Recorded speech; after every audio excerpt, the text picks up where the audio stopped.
Bonjour à tous, c'est Romain, vous êtes sur Job Teaser et vous regardez Join. Aujourd'hui, on va vous donner tous les tips pour rejoindre RTE, réseau de transport d'électricité. Alors comment bien se préparer pour les entretiens qui vous attendent et comment vont se passer les premiers temps, l'onboarding au sein de RTE. On en parle tout de suite avec mes deux invités. Et pour commencer, il y a Lorraine. Bonjour Lorraine. Bonjour. Toi, tu es responsable du recrutement chez RTE. Tu vas donner tous tes tips. Et il y a Ladj également. Salut Ladj. Bonjour Romain. Alors toi, tu es DRH sur les métiers corporate. Exactement ça. Ouais. Donc tu vas nous expliquer aussi, vous allez donner tous vos tips. D'abord, on va commencer par un petit challenge. Et je crois que c'est toi, Lorraine, qui va relever ce petit challenge. Est-ce que tu peux me pitcher RTE en, allez, on va dire moins d'une minute? Gros défi. Alors RTE, en fait, c'est l'entreprise qui gère le transport d'électricité, c'est-à-dire qu'on fait lien entre les producteurs d'électricité, les grands industriels et les distributeurs d'électricité. Donc on a une mission de service public. Au sein de l'entreprise, on a plus de 25 familles de métiers différents, voilà, ouvert à plein de profils. Et on est aussi une entreprise surtout qui se transforme en ce moment, puisqu'on est au cœur de la transition énergétique. Ça, c'est hyper important à souligner. Donc ça veut dire qu'on a un réseau qui se transforme puisqu'il faut intégrer toutes les énergies renouvelables qui arrivent, il faut les intégrer dans le réseau. On est un réseau qui se numérise aussi pour l'optimiser de façon plus efficiente. Et puis RTE a un vrai rôle aussi un peu d'éclaireur des politiques publiques et d'orientation des consommations des citoyens. Par exemple, l'outil dont on parle quand même pas mal en ce moment, qui est EcoWatt, qui est vraiment un outil qui permet en temps réel de savoir où on en est en termes de production et de consommation d'électricité, et puis qui alerte aussi les consommateurs s'il y a des tensions sur le réseau électrique, sans mauvais jeu de mots. Et ça, c'est vraiment aussi un rôle important de RTE qui renforce notre place un peu clé dans la transition énergétique du pays. Et top. C'est parfait, bravo. Défi relevé. Défi relevé, bravo Lorraine. Quels sont les postes sur lesquels vous recrutez en ce moment? Je crois que vous êtes vraiment en train de préparer 2023 avec de nombreux recrutements. Oui, complètement. Lorraine l'a dit, on est en pleine transformation. On a une croissance importante dans l'entreprise et ça représente pour 2023 près de 700 recrutements. Donc, c'est des CDI. Okay. Donc, effectivement, c'est un nombre important. En tous les cas, pour nous, de par les recrutements qu'on faisait précédemment, il y a vraiment une grosse impulsion. Et c'est des CDI qu'on fait sur différents sujets, différents domaines. Donc, on recherche forcément des ingénieurs, des profils universitaires, des écoles de commerce aussi, sur les domaines de l'environnement, de l'ingénierie, de la maintenance, du SI, comme le disait Lorraine. On a une forte numérisation du système électrique et donc beaucoup d'outils à développer. Donc on embauche beaucoup de profils informaticiens, de profils business analystes côté SI. Et je crois que vous avez pas mal d'opportunités également pour les étudiants. Complètement. On a pour les étudiants des contrats intermédiaires avant le CDI. On a des contrats de l'alternance autour de 300 par an. On a des stages aussi, école, fin de cycle, qui permettent derrière en fait, de faire la transition vers un CDI.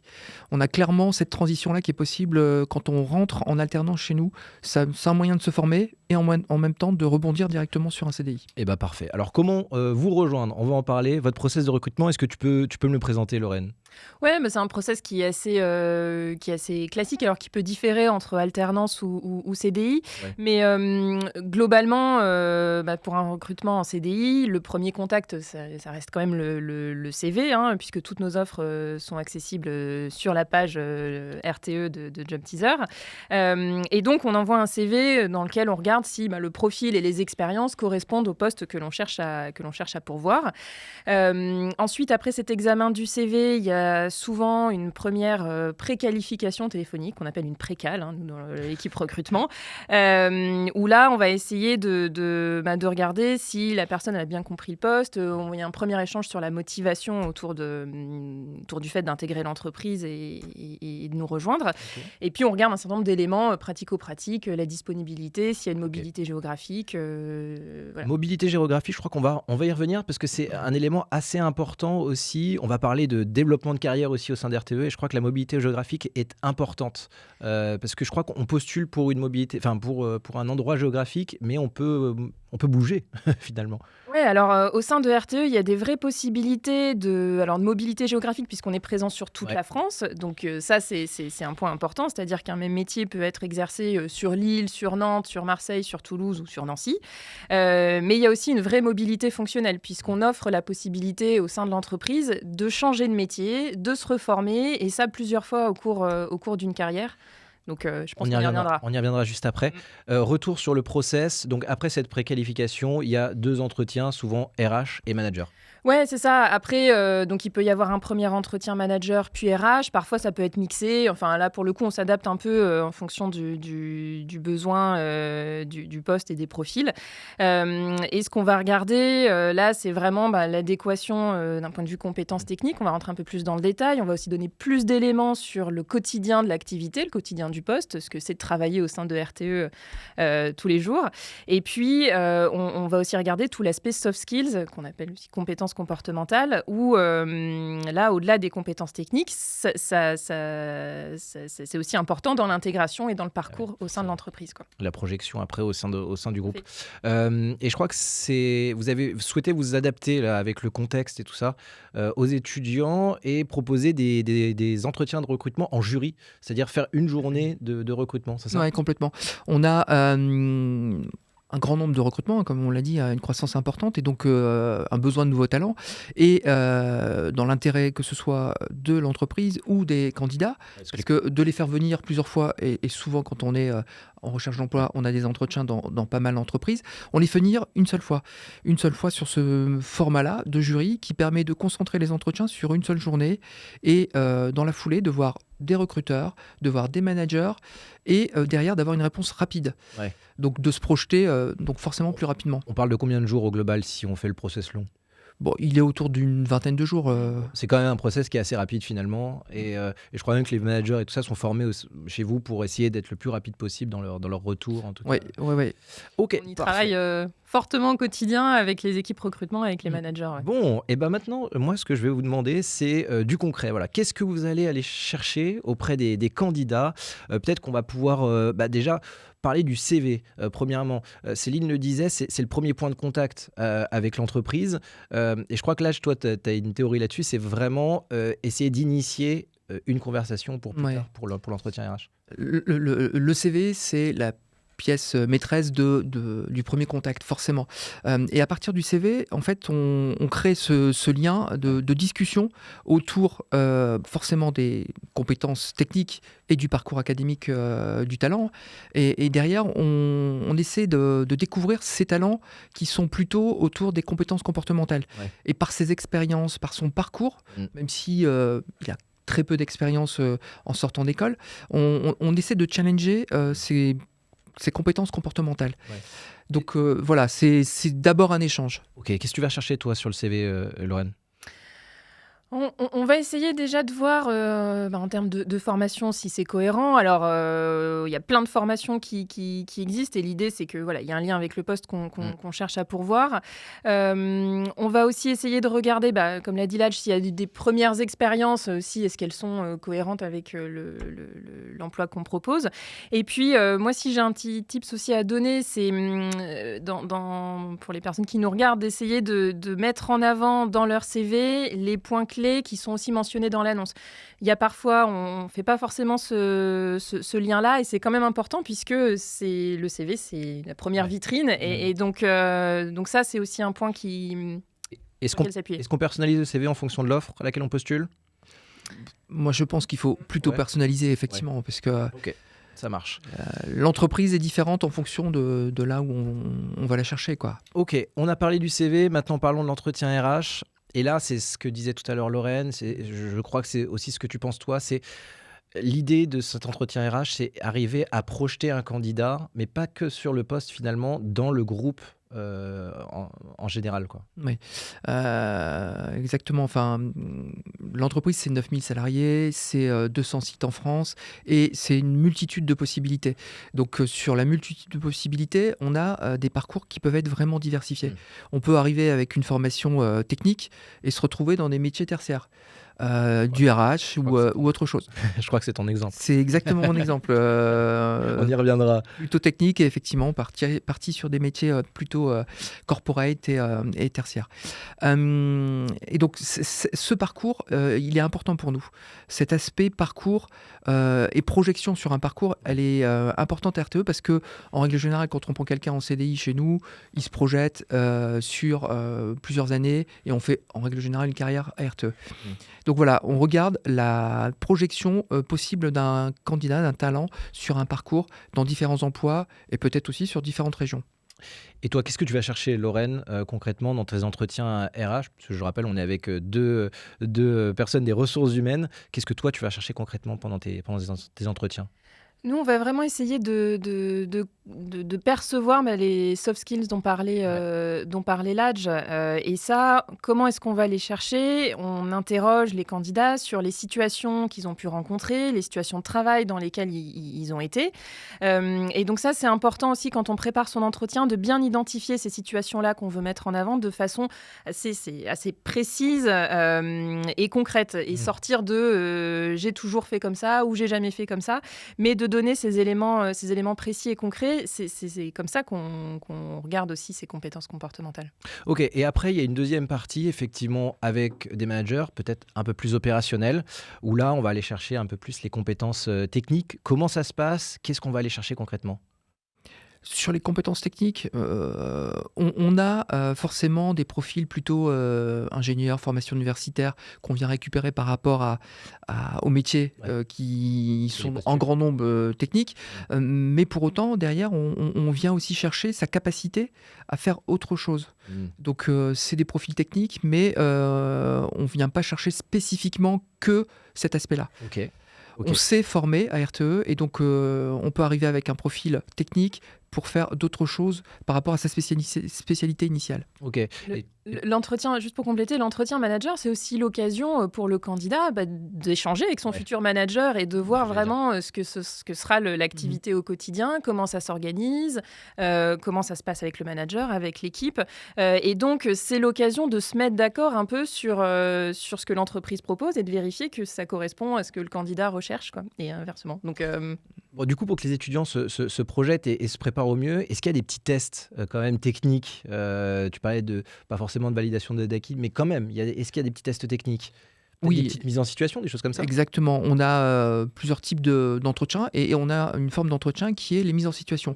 Une sorte d'escape game qui permet de mettre en situation les candidats avec une répartition de missions. Et ça permet en fait de challenger et de révéler justement un peu plus les compétences de chacun des talents. Ok, parfait. Parlons de l'onboarding maintenant. On va dire que tout s'est bien passé sur le process de recrutement. On a coché toutes les cases. Et je crois que c'est important parce que l'onboarding en fait démarre, on en discutait juste avant, tu me disais en fait l'onboarding démarre, j'allais dire une fois qu'on a la confirmation que la personne, mais toi tu me disais presque avant en fait finalement. Oui, de toute façon, tout au long du process recrutement, il y a un lien qui se fait avec le futur manager, avec le recruteur. Alors le recruteur après va sortir un peu du jeu puisqu'il aura fait son boulot, mais il y a ce lien, c'est-à-dire que jusqu'à ce que la personne arrive, il y a un lien qui continue à exister avec le manager forcément, mais aussi avec les interlocuteurs RH tout au long du process. Après, arrive le premier jour quand même, où là, il y a un accueil qui est réalisé par le manager et par l'équipe, donc vraiment les collègues proches de la personne qui est embauchée, qui rejoint l'entreprise, où là, il y a une découverte du service et des différents collègues. Après, on a souvent aussi des temps d'intégration en région où là, on rencontre l'ensemble des nouveaux arrivants sur une même région, puisqu'on ne se croise pas tout le temps, tous les jours, à la même machine à café. Et donc, ces temps-là permettent vraiment de se rencontrer et puis de bien intégrer le mode de fonctionnement de l'entreprise et ses enjeux. Et puis après, on a des temps, je vais dire, un peu plus macro, un peu plus nationaux, de prise en main d'outils RH, de règles RH, de politique RH, mais aussi des temps d'échange avec des dirigeants de l'entreprise sur les orientations que prend RTE. Donc il y a ces deux niveaux. Rencontrer les nouveaux arrivants. Oui, cool. Dans certains séminaires de nouveaux arrivants qui se tiennent à intervalles réguliers dans l'année. C'est pas forcément dans les premières semaines après l'arrivée au sein de l'entreprise, mais c'est une volonté forte de garder ces temps d'accueil. Être bien intégré dans le collectif, c'est comme ça qu'on pourrait résumer. On peut le résumer comme ça et comme l'a dit Lorraine, hein, on a ces 3 dimensions d'onboarding, formel, informel, mais qui sont importante pour que le nouveau talent puisse s'intégrer au mieux au sein de son collectif de proximité, mais aussi au sein de l'entreprise. On a forcément, par rapport à nos activités, des valeurs qu'on essaie de développer au sein de collectifs. Donc, au sein d'une région, c'est important de connaître ses collègues qui font d'autres activités, mais au niveau national, quand on parle de onboarding, on a effectivement cette dimension qu'on apporte sur la prise de hauteur et sur les valeurs de RTE. Donc l'inclusion de la diversité, l'engagement RSE et tout ce qu'on peut faire sur l'entreprise. Alors on parlait tout à l'heure de développement de carrière au sein d'RTE et de formation. Je crois que c'est un volet qui est très important pour vous. On parlait de ton cas, toi, personnel, d'évolution, parce que tu as un profil technique à la base, tu es ingénieur et tu as évolué sur des fonctions transverses, de ressources humaines. Et au sein de RTE, vous avez vraiment quelque chose de super intéressant, c'est un campus transfo. C'est quoi ce campus transfo ? Alors, on a un outil, effectivement, qui est exceptionnel dans sa dimension et dans ses fonctions. C'est le campus transfo qui accueille, d'une part, la formation. Donc, la formation de RTE, elle se fait dans sa totalité, pratiquement, sur le campus.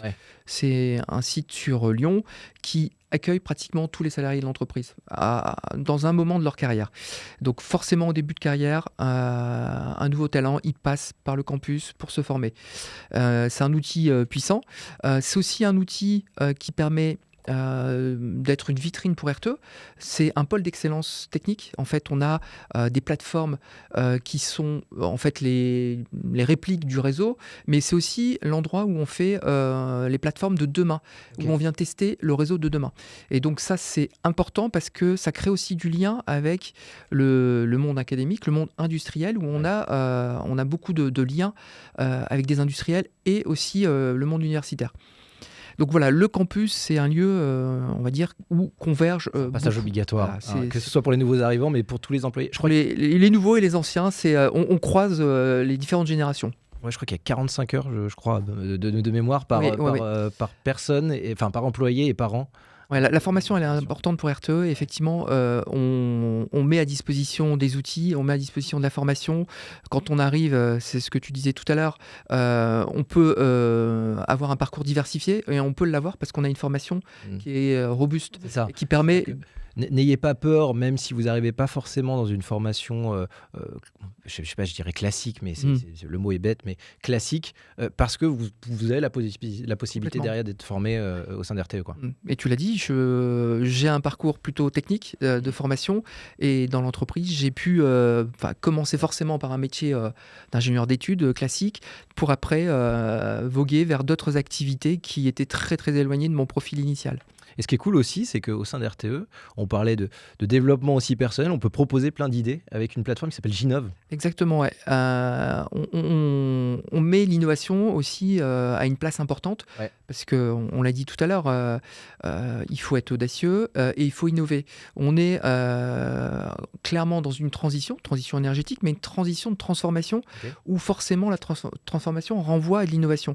Et on incite à innover, et on a mis en place une plateforme participative où on a plus de 1000 idées par an qui sont mises dans cette plateforme et qui derrière sont récupérées, analysées par des comités ad hoc, mais qui sont surtout utilisées derrière par un programme d'entrepreneuriat qui permet pour les meilleures des idées de les développer en y allouant des moyens aux salariés qui ont posé ces innovations. Super intéressant. On va clôturer cette émission. Moi, ce que j'aimerais vous demander, je pense que là, on a pas mal d'infos sur le process de recrutement et d'onboarding. Moi, ce que j'aimerais vous demander maintenant, c'est un dernier mot. Qu'est-ce que votre dernier tips ? C'est quoi votre meilleur tips là, pour les étudiants qui nous regardent pour rejoindre RTE ? Je vais demander à Lorraine.